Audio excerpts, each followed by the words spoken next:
So we're not telling you to do trust just because it's a good idea. We're telling you to do trust because you need to understand what's been going on our land for the last few hundred years. And you must know about the unum sanctum policy of the Pope and the Jesuit army with the help of their minions through the churches,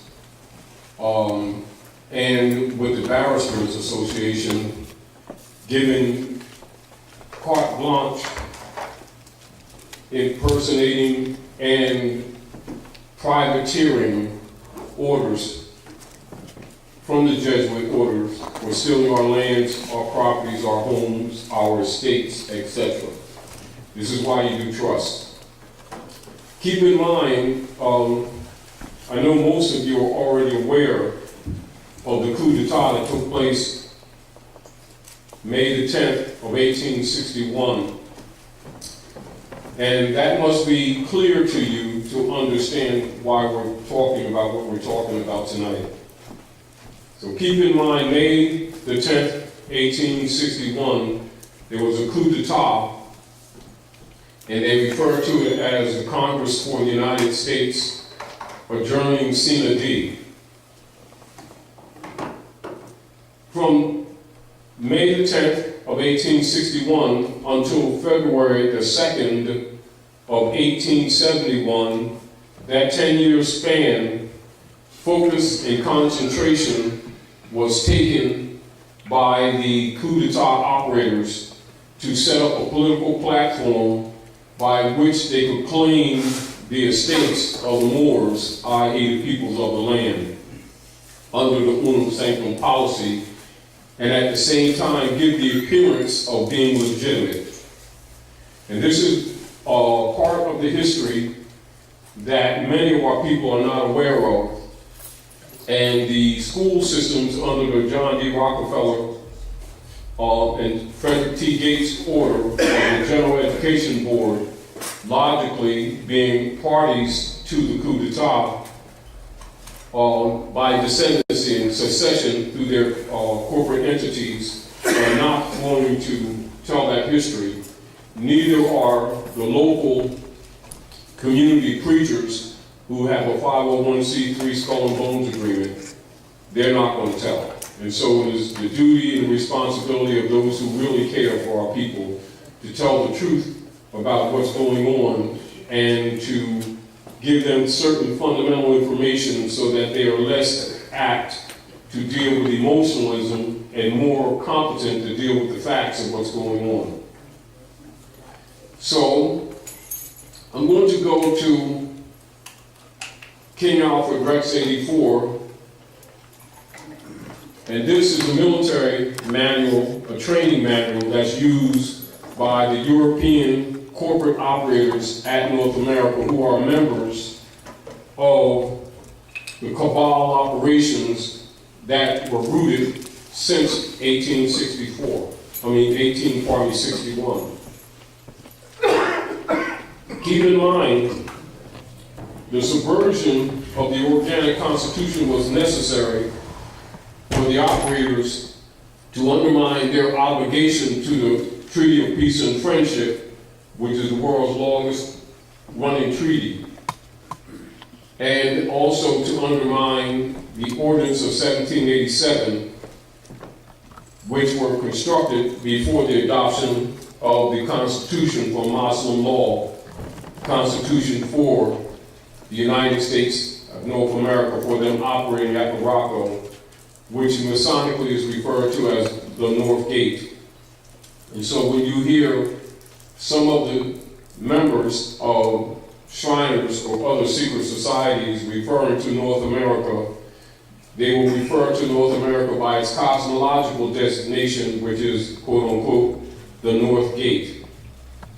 I'm going to go into Executive Order 11490, and we're going to read some of their directives so that you can understand the politics as well as why it is in your interest to do trust.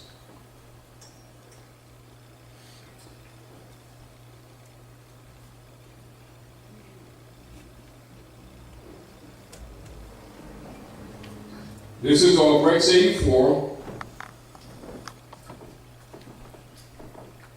So you can write this down.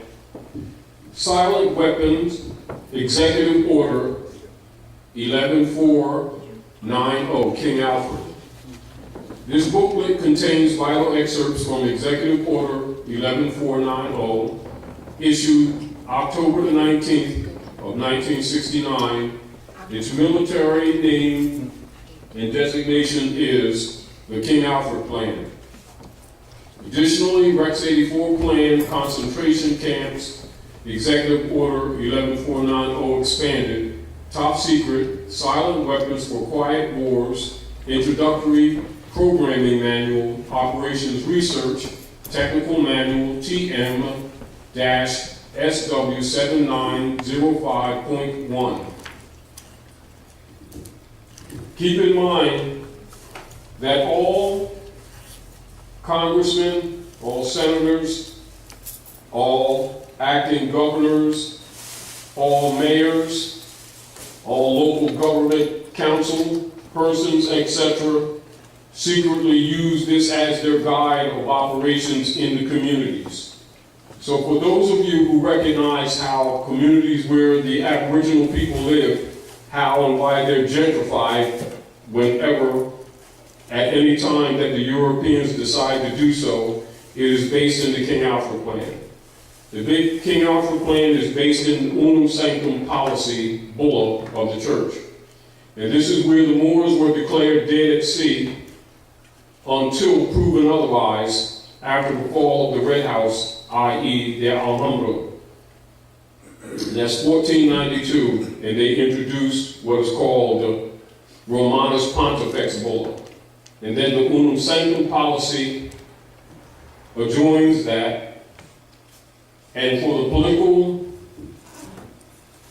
states of the Western world, referring to them as the Western Occidental nations, they have the secret Treaty of Verona by which they operate.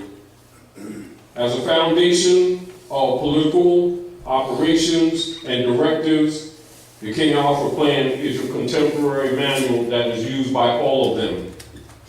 Now keep in mind, those amongst you in your community that are paid to keep you arguing racism and colors are paid to do that to avoid telling you what's really going on, because it sounds like they're addressing the issue, and they're really not addressing the issue. The issue is that you're under occupation. And they've been unlawfully in violation of Constitution and treaty in order to do that. Now, much of what you have been hearing in these late couple of years from Pope Francis relative to the civil orders that he issued to President Obama and to others, you will understand the nature of them, understanding that this is the foundation of the operation. So when he's referring to them to cease and desist the things that they have been doing, including the part of privateering and the other human rights and international law violations, that they are using the King Alfred operations as their guide. Now, I'm going to read, I'll bring this up a little larger so that you can read it too. The Executive Order number 11490, the Rex 84 Plan, and Silent Weapons for Quiet Wars has inadvertently been in the hands of the popularly accepted individuals calling themselves the Black leaders since the early 1970s. Many have spoken of these military operations, but few have logistically broken them down and disseminated that information to their alluring public. The King Alfred Plan implicates the true motives and reasons as to their controlled and compromised social and political positions, and why they do not publicly disseminate the same. One will take note that all the people mentioned in these government military operations and plans, blacks, Indians, Latinos, Puerto Ricans, and poor whites, do not include any de jure national names or titles.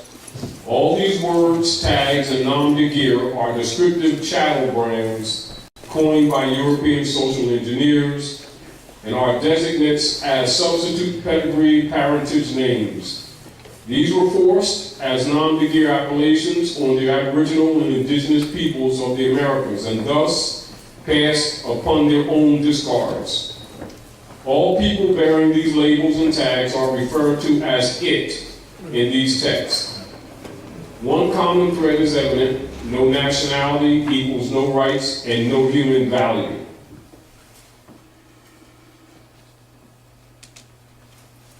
I'm going to skip and go to the security page.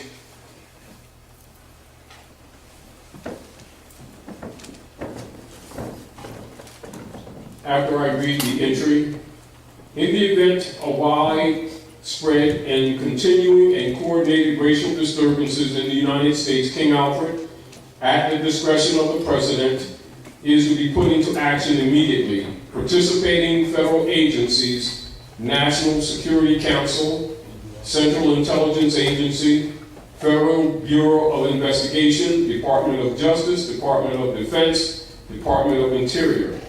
Participating state agencies under federal jurisdiction, National Guard units, state police. Participating local agencies under federal jurisdiction, city police and county police. It is necessary for you to be aware of this because many people who don't know the real politics that operate at North America, because these conversations aren't had amongst most organizations and most institutions, they assume that these people aren't aware of these things. This is the guide point by which they operate, and people who don't understand the real politics get confused when they see commercial mercenaries going under the name of police, murdering our people on the street without recourse, without remedy, without being punished. It is King Alfred that they're actually using. And the reason they've been getting away with it because the magistrates who have been pretending to be judges are party to it. This is why there's no justice. Are we clear? Yeah. It's not racism, it's not prejudice. It's a military operation. Once you get it through your head that you're under military occupation and stop thinking about racism and prejudice, you'll be better able to start saving your families and start doing those things necessary to start preserving your estate. Now, keep this in mind and write this down, those of you who have pens and papers, so that you'll understand fundamentally why you do trust. When the Red House fell in 1492, that's the Alamo, the Pope of Rome set up a global world trust. So write that down, global world trust.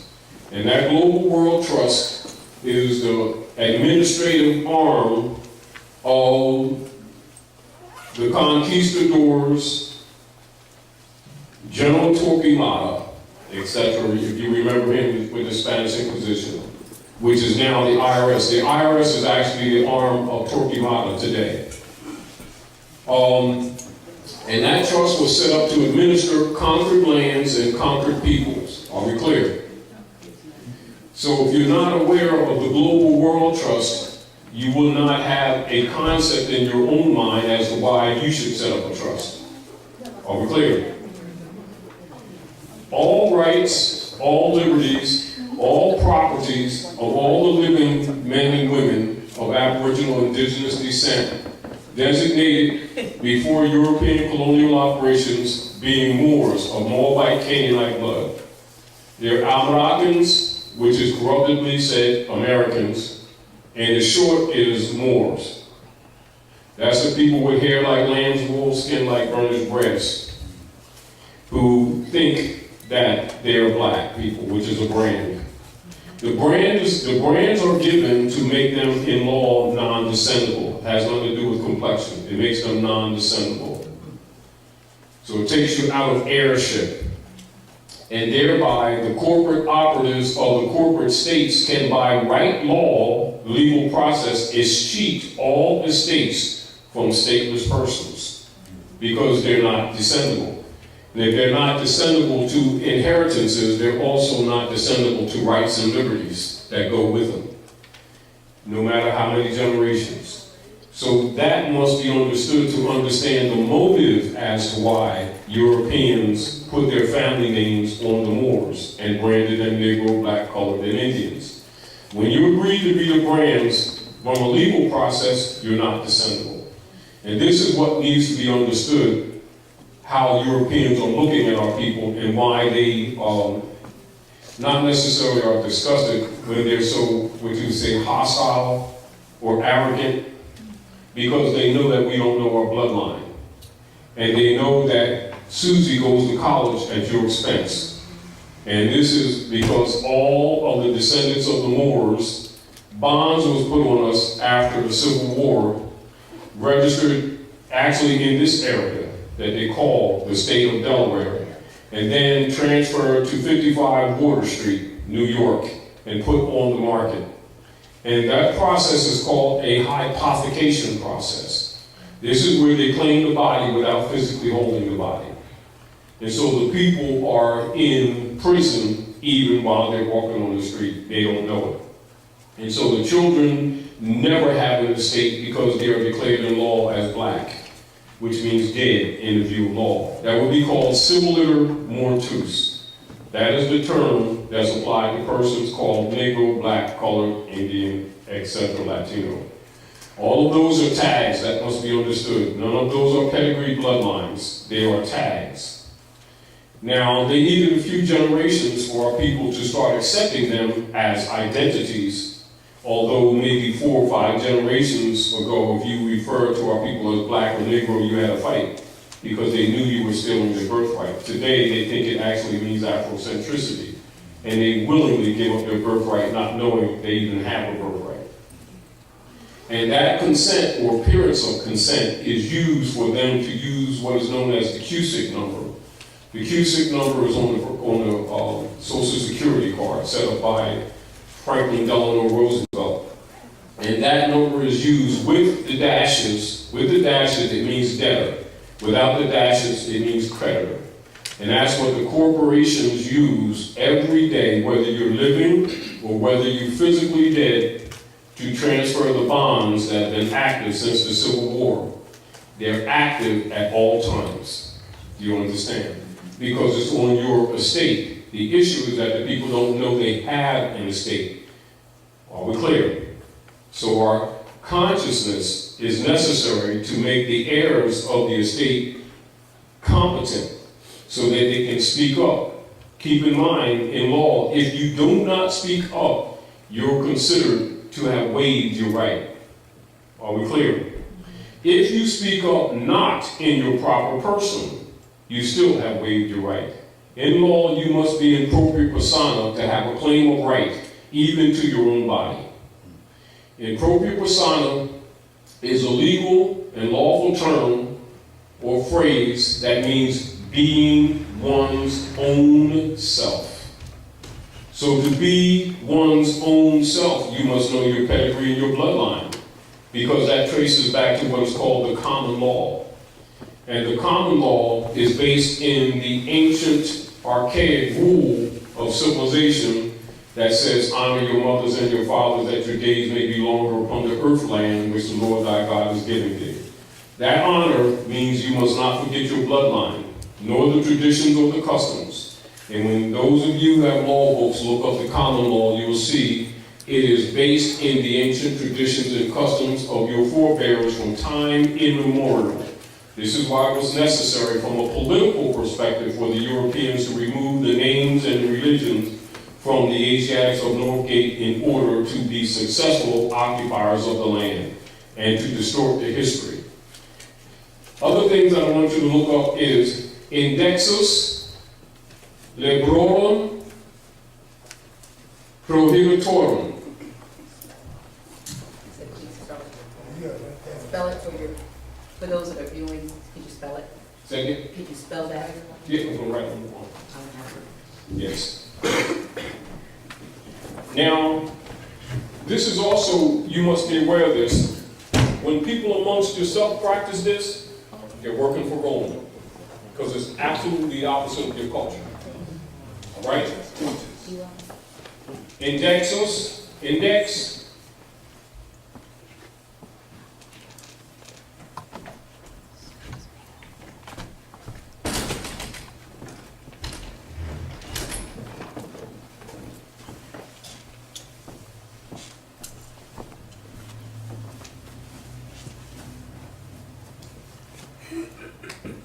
And index the glorum expurgatorius. Can you turn up a little bit?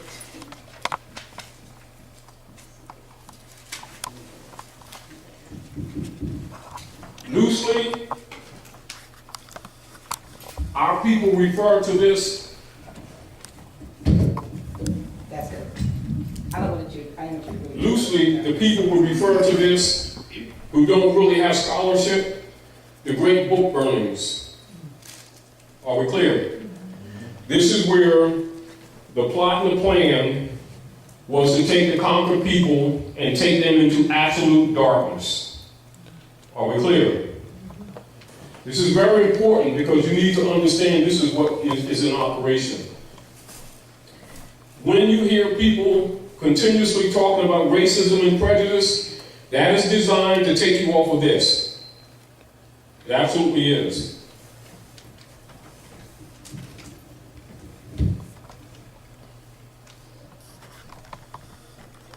This is literature that's prohibited. Your secret societies, whether different degrees of Masonry, Eastern Star, Daughters of the American Revolution, Knights Templar, Knights of Columbus, etc. Swipe that. Swipe the computer. Knights of Columbus, etc., Keikos, Ku Klux Klan, Knights of Malta, Thule Society, etc. All of them are what you would call Masonic orders. Are we clear? Mason, or Mason, means mother and son. The image would be of Osset, who's sometimes called Isis, and her son Horus. And that is imitated by the Constantinians with an image of Mary and Jesus. It means exactly the same thing. Are we clear? So when you see the image of Mary and Jesus on her knee, that is Osset and Horus, mother and son, God's son.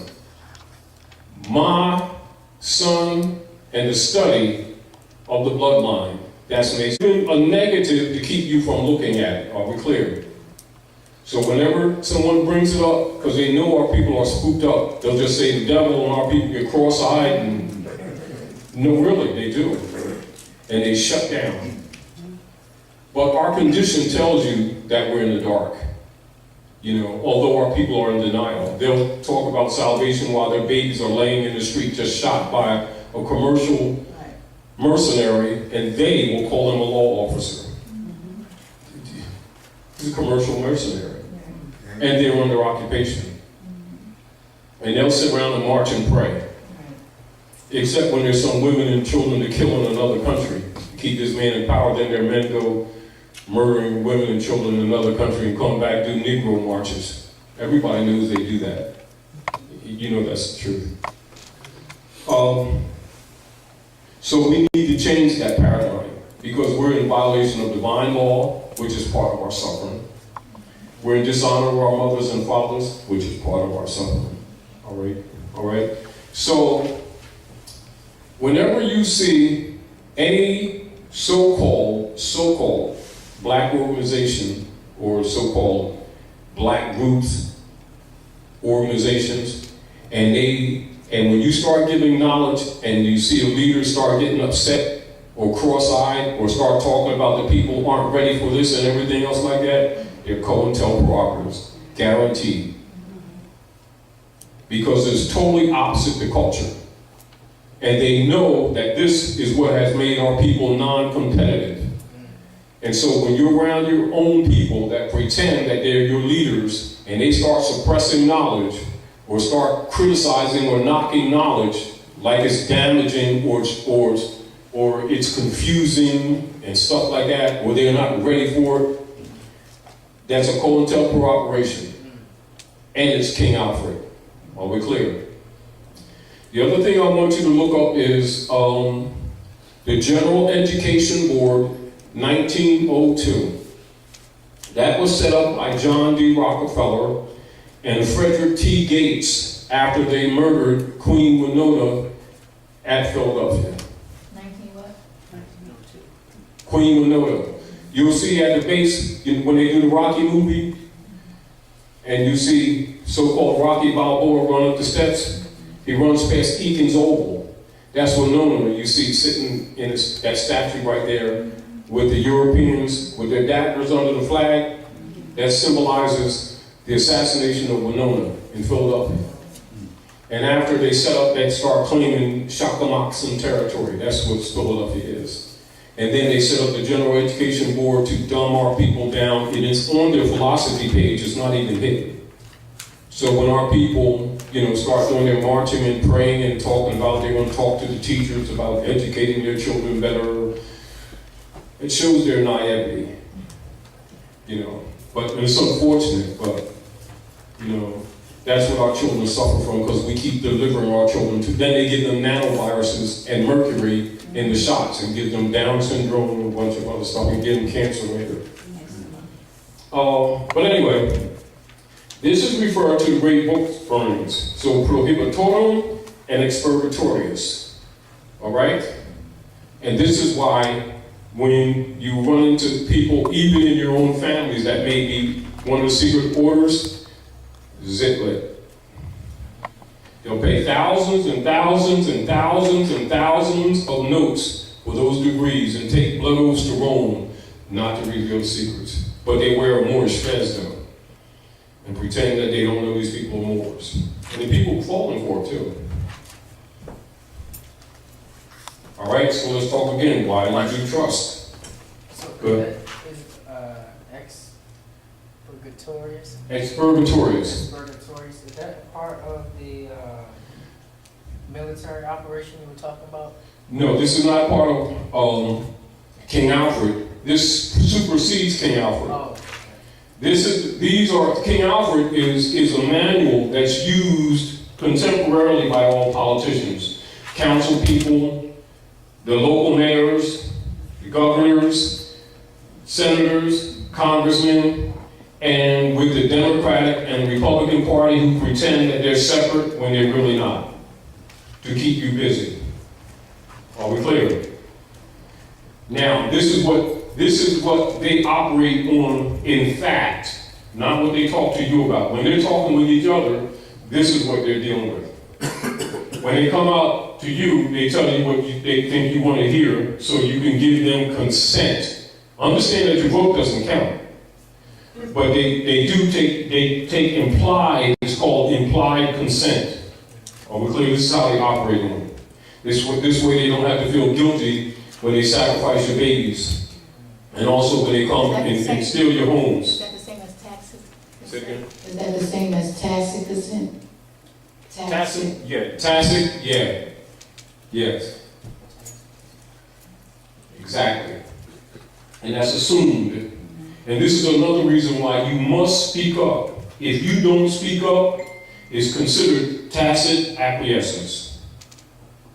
It's automatic. In other words, that's how they operate. In other words, if you don't claim your right, their operation is you have none. And even when you claim it, you've got the battle. But if you make a statement of mixing feudal concepts with allodial concepts, they'll declare you incompetent. There's another reason why we're telling you this, because you need to understand the connotative linguistics, which is not the subject tonight, but you need to understand with the conferences, yearly they have what is called conferences on semantics. Conferences on semantics. And understand connotative linguistics years ago was introduced deliberately into so-called black neighborhoods. This is where our people think that fad language and ebonics is real, not knowing it's a military operation. This is so that you would violate the fundamental law of reading, which is etymon and etymology, which you should have in 3rd grade. And so they know that our people don't know how to read contracts because they don't know the rules of reading, even though they can pronounce words. But anyway, so keep that in mind too, all right?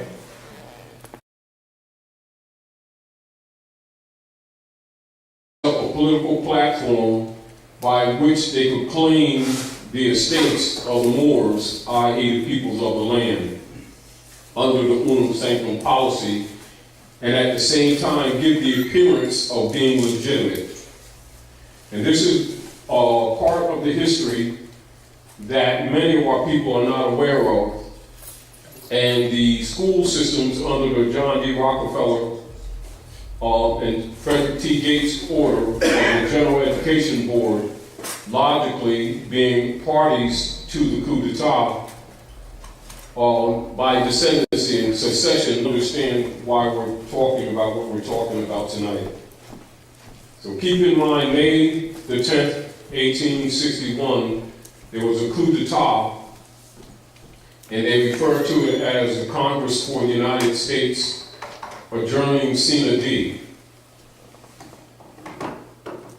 From May the 10th of 1861 until February the 2nd of 1871, that 10-year span, focus and concentration was taken by the coup d'etat operators to set through their corporate entities. Are not wanting to tell that history.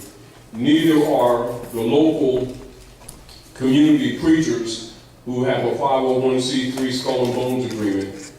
They're not going to tell. And so it is the duty and the responsibility of those who really care for our people to tell the truth about what's going on and to give them certain fundamental information so that they are less apt to deal with emotionalism and more competent to deal with the facts of what's going on. So I'm going to go to, with the Barristers Association, giving carte blanche, impersonating and privateering orders from the Jesuit orders for stealing our lands, our properties, our homes, our estates, etc. This is why you do trust. Keep in mind, I know most of you are already aware of the coup d'etat that took place May the 10th of 1861. And that must be clear to you to understand.